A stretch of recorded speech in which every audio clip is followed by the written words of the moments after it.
My life began to complicate at 20 when I married John.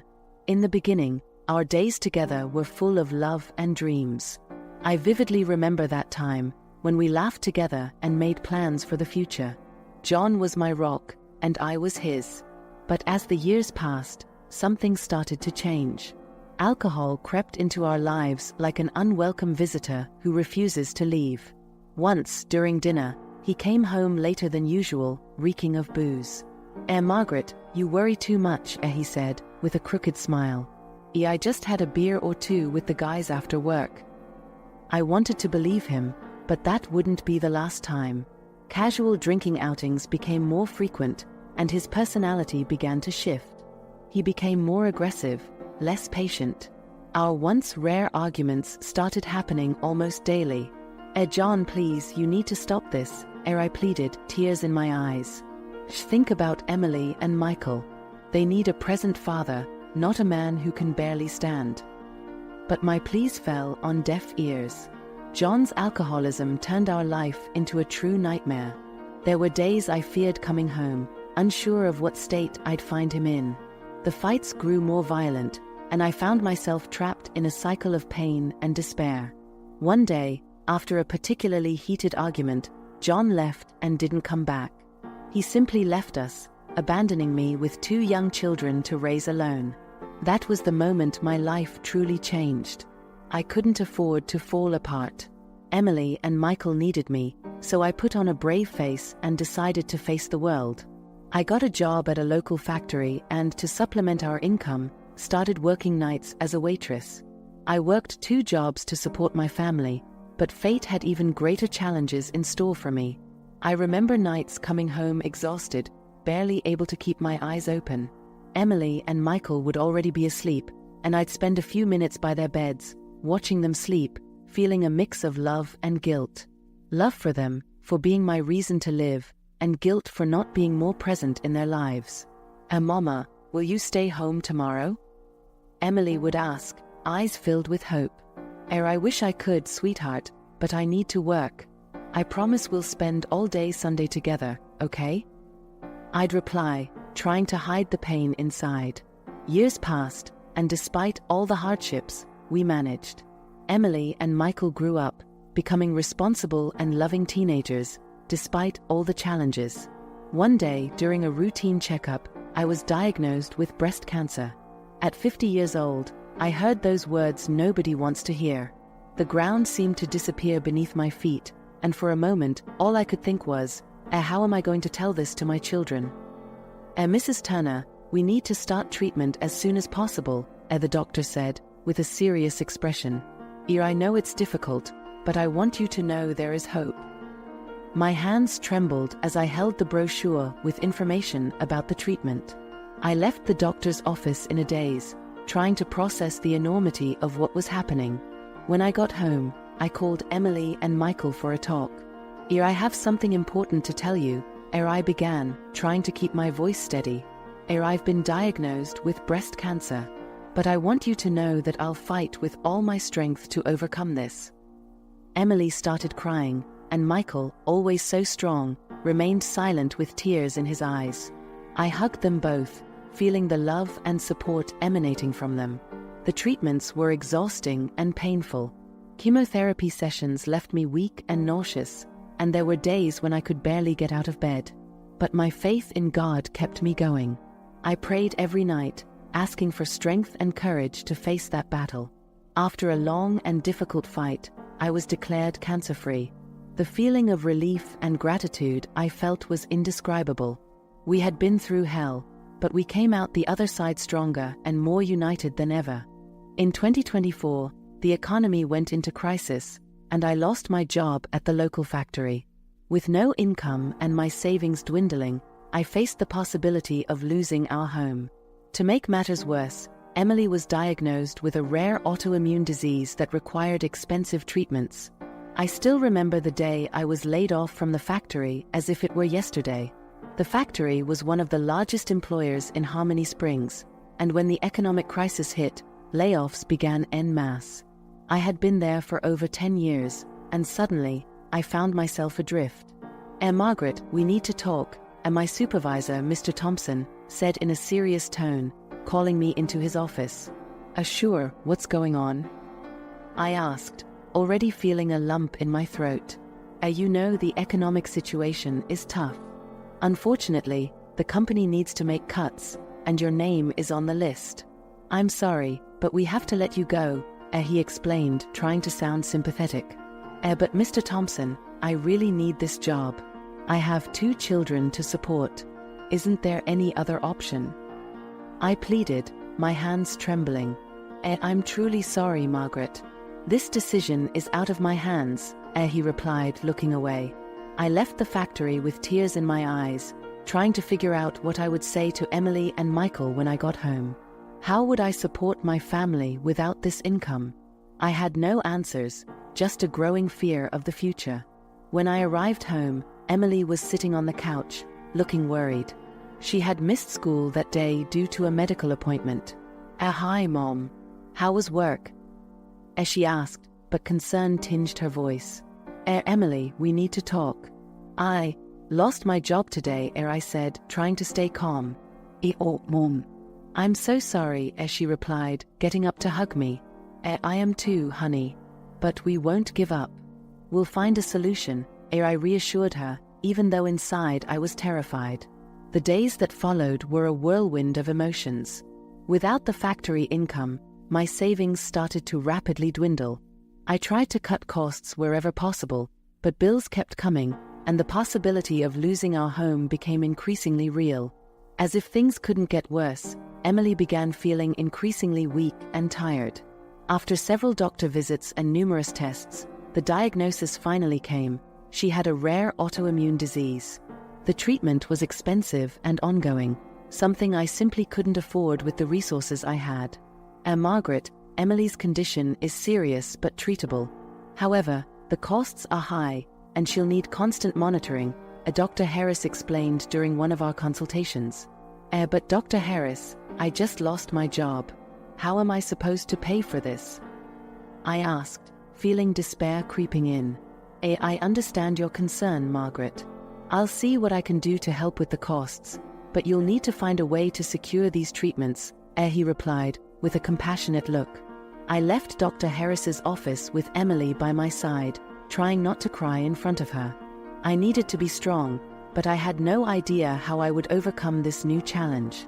One night, as I tried to sleep, I heard a soft knock on my bedroom door. It was Emily. Mom, are you awake? She asked, her voice soft and hesitant. I am, sweetheart. What is it? I replied, sitting up in bed.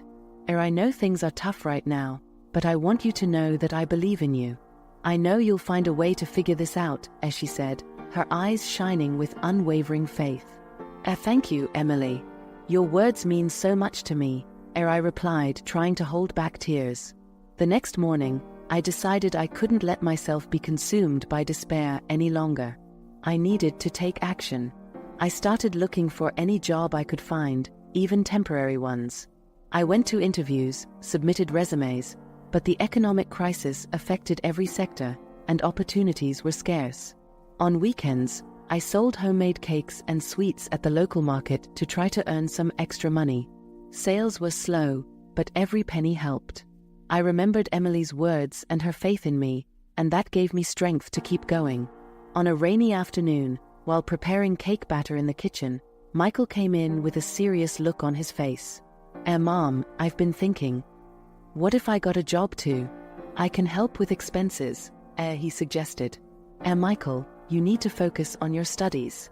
I don't want you worrying about this, I replied, knowing any help would be welcome. But Mom, I want to help.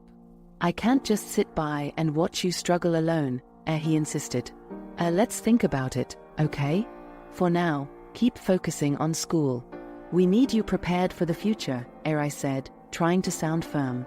Days passed, and despite all the hardships, we kept fighting. I knew I couldn't give up, not with Emily and Michael counting on me. I prayed every night, asking God for a sign, a light to guide us out of that darkness. Then I had an idea. I decided to sell the few valuable items I owned and open a small business selling homemade sweets. The idea came to me one night as I reviewed the bills and realized I needed a more stable source of income. While sales at the market were low, there was a constant demand for quality sweets in town. I talked to Emily and Michael about my decision. I'm going to sell some family jewelry and use the money to start a small business selling homemade sweets. I know it won't be easy, but it's our best chance, I explained, hopeful in my voice. I think it's a great idea, Mom. You make the best sweets in the world, Emily said, trying to cheer me up.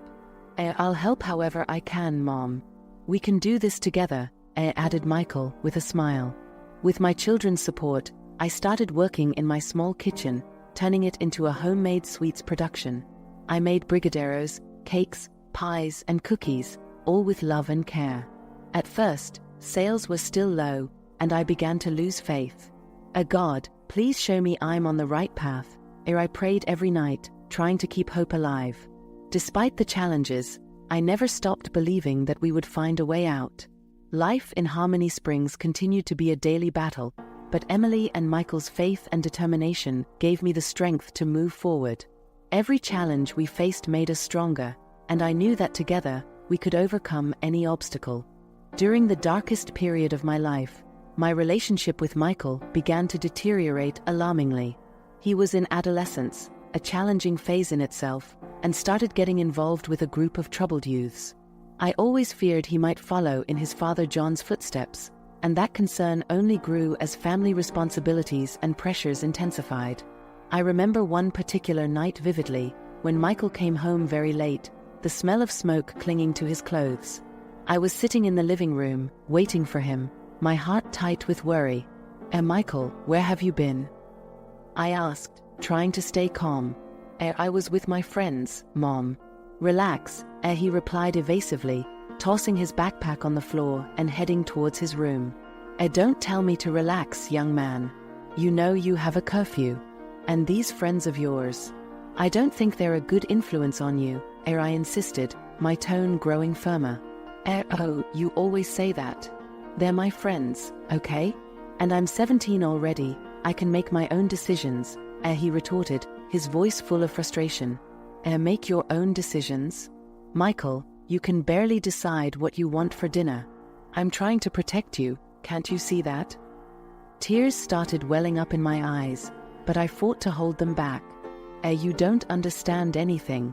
Just because you had issues with Dad doesn't mean I'm going to be like him. He shouted, slamming his bedroom door shut. That night I cried alone in the living room, feeling like I was losing my son to a world I couldn't control. Meanwhile, my friend Linda was going through a painful divorce. She would come to my house a few times a week to vent and seek comfort. Margaret, I don't know what to do anymore, Linda said, her eyes red from crying. I feel like I'm falling apart. Linda, I know it's tough, but you're one of the strongest women I know. We'll get through this together, I said, holding her hand. Life has been cruel to us, but I believe there's still hope. Linda sighed, wiping away tears. How do you manage to be so strong, Margaret? With everything that's happening to you, you still find the strength to help me. I don't know, Linda. Maybe it's faith. Maybe it's my love for my children. I just know I can't give up, I replied, trying to smile. Meanwhile, the situation with Michael continued to worsen. He started skipping classes, and his grades plummeted. I received several calls from the school, informing me of his inappropriate behavior. I knew I had to do something before it was too late. One day, after yet another heated argument, I decided to try a different approach. I waited until he came home from school and called him over to talk. Michael, can we talk? I asked, trying to keep my voice calm. He rolled his eyes but sat down on the couch. What now? I know you're going through a tough time, and I know sometimes it feels like I'm nagging you, but I care about you, son. I just want what's best for you, I started, trying to contain my emotions. I know, Mom, but it's hard. I feel like I'm carrying the weight of the world on my shoulders, he admitted, his voice finally softening. I feel that too, Michael. But we need to be strong for each other. I need you, and you need me, I continued, reaching out to hold his hand. He hesitated for a moment, but then took my hand. I know, Mom. I'll try to do better. I promise. That small promise was a ray of hope in the darkness. I knew it wouldn't be easy, but it was a step in the right direction. During this time, my friendship with Linda continued to flourish. She found the strength to move forward, inspired by our shared journey. Many nights, after putting Emily to bed, we would sit on the porch, talking and laughing, finding solace in each other. Margaret, you really are an inspiration, Linda said one night as we gazed at the stars. Linda, I just do what I can. And having you by my side makes everything seem a little less scary, I replied sincerely. As days turned into weeks and then into months, I began to see a light at the end of the tunnel. Michael was distancing himself from bad influences, Emily was bravely coping with her illness, and my friendship with Linda was an anchor in the midst of chaos. When I found myself cornered by so many adversities, I felt I needed to do something drastic to change the course of my life and ensure the well-being of my children. That's when I made a decision to sell the few valuable possessions I still had and open a small business selling homemade sweets. My grandmother, a skilled confectioner, had taught me the art of making sweets when I was a child. Remembering her recipes sparked a glimmer of hope within me. Perhaps, just perhaps, this could be our salvation. The first few weeks were tough. Initial sales were low, and I began to doubt if I had made the right decision. Bills kept coming, and money seemed to vanish before my eyes. Emily, despite her condition, always tried to cheer me up. You'll see, Mom, as she would say with that brave smile. People will discover how wonderful your sweets are. I wanted to believe her. I kept myself busy in the kitchen, trying to perfect each recipe, from brownies to apple pies and chocolate-filled bonbons. At night, after putting Emily and Michael to bed, I knelt beside my bed and prayed. I asked God for a sign, anything that would show me I was on the right path. One night, as I finished a batch of truffles, Michael walked into the kitchen. He was quiet but seemed to want to say something. What's up, son? I asked, trying to hide my exhaustion. He hesitated before answering. I know things are tough, Mom. I wish I could help more. I was surprised and touched. Michael had been distancing himself from me, and seeing him there, reaching out, warmed my heart. You being here is already a great help, Michael. And just knowing that you care gives me strength to keep going. He nodded, looking slightly relieved. If you need help in the kitchen, I can try to learn. I would love that, I replied with a smile. Tomorrow after school, we'll start. In the following days, Michael started helping me with making sweets. It was our time together, a way for us to reconnect. Meanwhile, I continued praying for a miracle. That's when Linda, my longtime friend, showed up at my door with news. Margaret, have you heard about the cooking contest happening in town? She asked, looking excited. I hadn't heard about it. A cooking contest? Yes, and the cash prize is quite significant.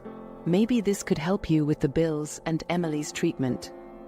The idea sounded good, but I was so tired and discouraged that I couldn't help but feel skeptical. I don't know, Linda. The competition must be fierce. What if I don't win? What will I do next? Linda held my hands and looked into my eyes. Margaret, you're one of the best confectioners I've ever known. You have to try. At least try. I took a deep breath and decided she was right. I had nothing to lose. With Linda's encouragement and Michael's support, I entered the contest. The days leading up to the contest were a mix of anxiety and hope. Emily, despite her frail health, insisted on being present at every step, tasting the sweets and giving her opinions. Mom, this one is perfect, as she would say, holding up a chocolate truffle. I'm sure you'll win. On the day of the contest, I woke up with a strange feeling in my chest. Emily was feeling worse, and I had to take her to the hospital. While we waited for treatment, she held my hand and said, You need to go, Mom. Go to the contest. I can't leave you here, Emily, I replied, worried. I'll be fine. The doctors will take care of me. you need to do this for all of us." Her eyes sparkled with determination. With a lump in my throat, I agreed. I left Emily in the care of the doctors and went to the contest with a heavy heart. At the event, there was a palpable energy in the air.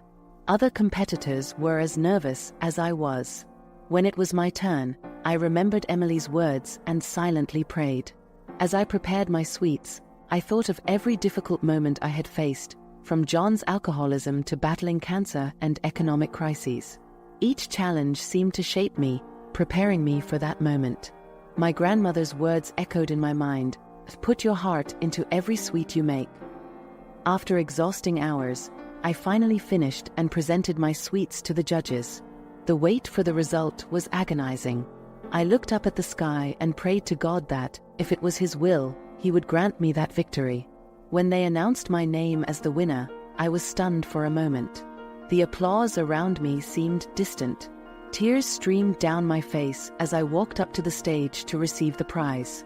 One of the judges, an elderly lady with kind eyes, held my hand and said, "Your sweets have soul. Each bite tells a story of struggle and hope. Congratulations, my dear."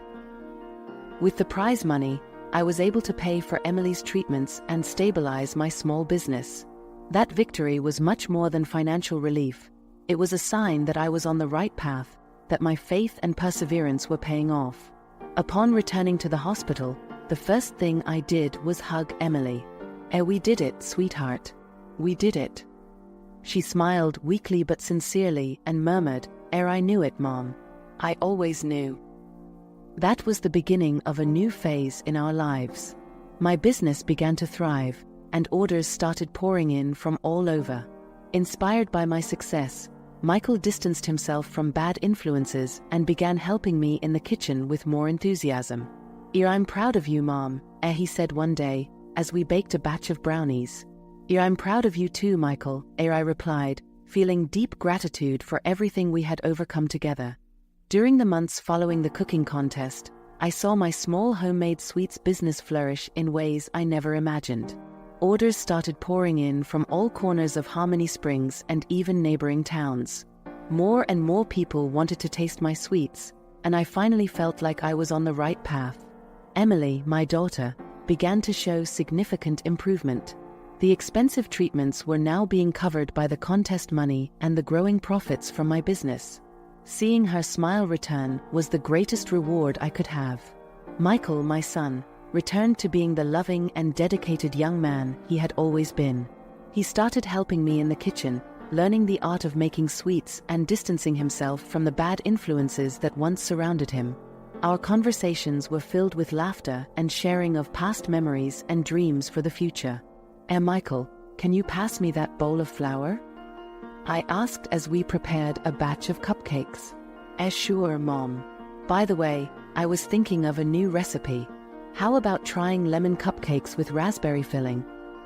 As he suggested, his eyes shining. That's a great idea. Let's try it tomorrow," I replied, feeling a wave of pride and joy. Linda, my dear friend, also found the strength to restart her life. Inspired by my story of overcoming adversity, she decided to return to studying and start her own party decoration business. We supported each other, sharing challenges and victories. Our bond grew even stronger. Margaret, can you believe I got my first client for a wedding party?" Linda exclaimed excitedly as we had coffee. I knew you would, Linda. You have an incredible talent for decoration. I'm so happy for you, I replied sincerely. Life still had its ups and downs, like any other, but now I knew I could overcome anything with faith and determination. The challenges I faced in the past made me stronger and more resilient. Each challenge overcome gave me more confidence to keep going. One day, while in the kitchen preparing a new batch of cookies, I received an unexpected letter. It was from a lawyer. My heart raced as I read the first few lines. John, my ex-husband, had passed away. He left a significant inheritance for us. Tears began to stream down my face as I processed the news. Emily, Michael, come here. We need to talk. I called my children, trying to control my emotions. What happened, Mom? Emily asked, concerned. I received a letter from the lawyer. Your father passed away. He left an inheritance for us, I explained, showing them the letter. My God. I don't know what to say, Michael said, shocked. I'm sorry, Mom. I know things between you two were difficult, Emily said, holding my hand. Yes, they were. But he deeply regretted his actions. He wanted to ensure we never struggled financially again, I replied, trying to find a balance between sadness for the loss and gratitude for the inheritance. This unexpected turn not only resolved our financial problems but also brought emotional closure for me and my children. We could finally put an end to the pain and suffering caused by the past. With this new stability, I expanded my homemade sweets business. I opened a small shop on Main Street in Harmony Springs, where I started employing other women who, like me, were struggling to overcome their own challenges. Margaret, you've truly changed my life. I never thought I could have a second chance, Sarah, one of the women I hired, said with tears in her eyes. Sarah, you deserve this chance as much as I do. We're in this journey together, I replied, embracing her. The shop became a community gathering place where people came not only to buy sweets but also to share stories and find support. I felt a deep gratitude for being able to help other women find the strength and courage to start over. Margaret, your sweets are the best in town. I can't imagine Harmony Springs without your shop, Mr. Thompson, one of our most loyal customers, said. Thank you, Mr. Thompson. It's a pleasure to serve this wonderful community, I replied with a smile. Today, I continue to work with joy and faith. My children, each in their own way, are forging their own paths. I thank God for all the lessons and opportunities. I also thank you for following along with a bit of my story. If you enjoyed the video, please don't forget to subscribe to the channel, like, and comment. Your comments are crucial for the channel's team.